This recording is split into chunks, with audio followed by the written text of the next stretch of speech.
Պարոն Սիմոնյան, քիչ անց կմեկնարկի Պաշտպանության ֆորումը, ինչ է առհասարակայինից ներկայացնում, ինչ ծրագրեր ունեք առաջիկայում։ Պետք է զրուցենք Հայաստանի Հանրապետության խորհրդանիշների պաշտպանության շուրջ,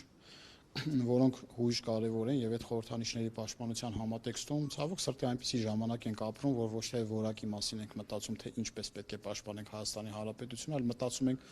ինչպես պաշտպանել Հայաստանի Հանրապետության խորհրդանիշները, հիմքերը եւ այլն եւ այլն։ Այս ֆորումը նվիրված է հիմքերին, այն է թե մեր Հայաստանի Հանրապետության ծագման, անկախության վերանկախացման ժամանակահատվածին, անկախության հռչակագրին եւ այլն։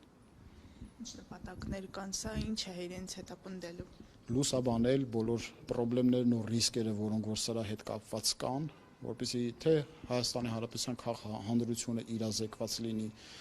թե սխալ ճանապարհով ընթացող օրվա իշխանությունները իրազեկվեն, հնարավորություն տանք, որպեսզի որևէ վտանգավոր գործընթացներ չծավալեն մեր երկրի շուրջ։